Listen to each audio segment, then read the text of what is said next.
I wouldn't, now I'm running this. You don't wanna follow me, I'm up in front of this. Iron in the trouble with the troops, trying to get it what it does. Battling and I never lose, we some motherfucking warriors.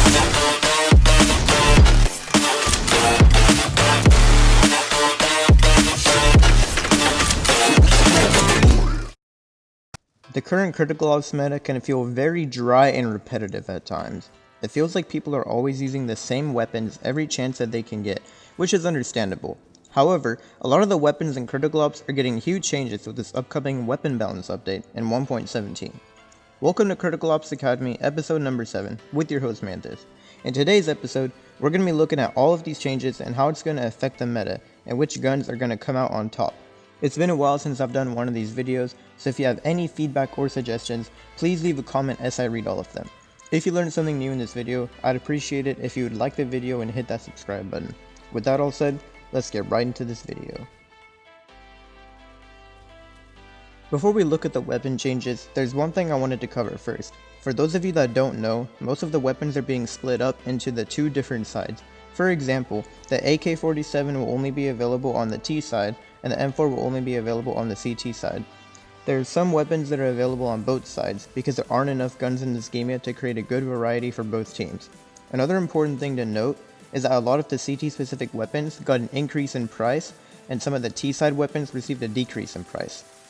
According to Edwin, one of the devs at Critical Force who works a lot with weapon statistics, these changes were put into effect because it's really easy for the CT side to get momentum on pretty much all of the maps, and by making it easier for T side to buy, / making it more expensive for CT to buy, the T side will hopefully find it a little bit easier to full buy more rounds in the half.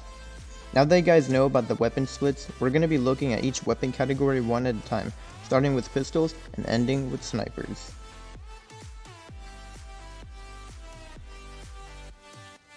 To start us off with pistols, let's take a look at the weapons that are available for each side. It looks like the only two pistols being separated are the XD45 for the CT side and the dualies for the T side. However, the two most used eco pistols received some interesting nerfs. The revolver, which was originally a 2-shot kill, will now be a 3-shot kill to an enemy with armor. However, a headshot will still take only 1 shot to kill an enemy. I believe that an enemy with no Kevlar will still die to 2 body shots, but this will definitely make it harder for the revolver to get kills on eco rounds. Because of this damage nerf, the revolver now only costs $500 instead of the original $600, which I think is really interesting, because it allows you to buy a smoke or frag with the revolver. On more open maps like canals and grounded, I'm expecting to see a new meta of people buying revolver and smoke to help them get a quick bomb plant. The GSR is the next pistol that was nerfed, but its nerf is a lot lighter. The only change to the GSR is the damage drop-off range. For those of you that don't know, your gun will only do normal damage up to a certain distance away from the enemy. If they're further back from this distance, the gun does less damage. As a more obvious example, imagine using a shotgun close up versus far away. The shotgun would only do like 5 damage if shot from a farther distance, because its damage drop off is extremely close. This nerf just means the GSR will have a shorter range where it does maximum damage. However, 3 of the pistols were buffed as well. First we have the XD45, which is getting an increase in damage drop off range and spread per shot. This means the XD will be easier to control, and it will have more range, which might make it a better pistol. The dualies are getting an increase in maximum damage from 33 to 36, meaning it could potentially kill an enemy with only 3 shots. In addition, the dualies are getting much less spread per shot, meaning it will have much better range and control. Finally, we have the deagle buff. This weapon received a huge buff and camera recoil after shooting. The actual recoil of the gun doesn't change, but the amount the camera is affected has been greatly decreased. If this makes no sense, then check out this clip.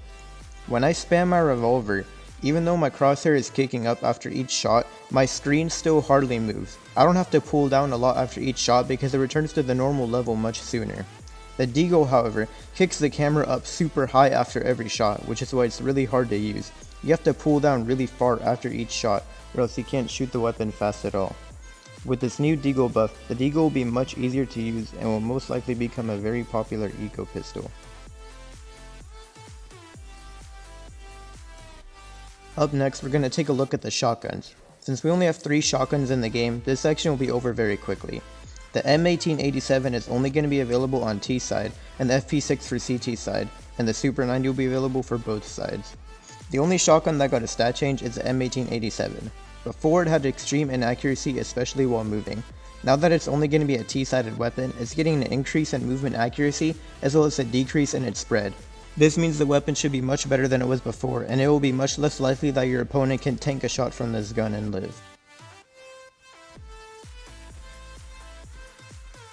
Moving on, we're going to take a look at the SMG changes.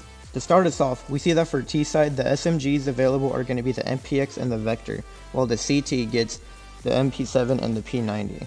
The MP5 will be available for both sides. To get us started with the weapon changes, let's look at the Vector. Its price was increased to $2,000 from $1,700, and its effectiveness at longer ranges was heavily decreased due to a larger spread. There's a lot of specific changes that happen to the Vector that I'm showing on the screen here, but I'm just going to tell you how it's going to change the Vector. Before, the Vector was this weapon with almost no recoil and a pretty good range. Its damage at longer ranges was pretty bad, but it could still outgun an AK at a medium range. Notice how this new Vector has a much larger crosshair than originally. This means that it will be much more inaccurate, so to make up for this inaccuracy, they're increasing the range damage on the Vector. To be honest, this isn't a change that most people are gonna like, but it kind of needed to happen, because the Vector was easily the most broken gun in this game for a while. Up next we have the P90, which has an increase in movement accuracy, but a decrease in overall accuracy. This means the spread the crosshair covers will be smaller than before, but it'll be harder to run and gun with the P90, which means you should expect to see a lot more campers with this weapon.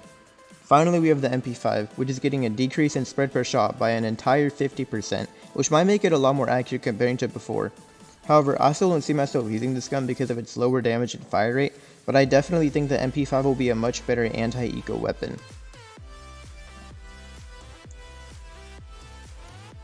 Now we get to the assault rifles, which will be relatively short. To start us off, we see that the M4 and the AUG will only be available for CT, and the AK and SG will only be for T, with the burst and the HK being available for both sides. Now I wanted to pause for a second and talk about some of the economy changes to ARs. The AK and the SG were both decreased in price, while the M4 and the AUG are increased, because as we said before, Critical Force is trying to change the meta so that it's harder for CT to full buy. Now one thing I wanted to mention is that CT players are going to have to get used to not using the AK.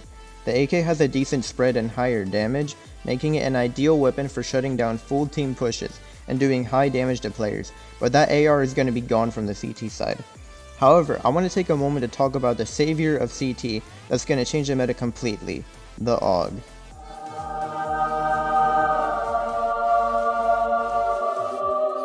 Now I know the AUG is a pretty bad gun right now, but let's take a look at these weapon changes for the AUG. It's getting a huge damage buff, giving it almost the same damage statistics as the SG.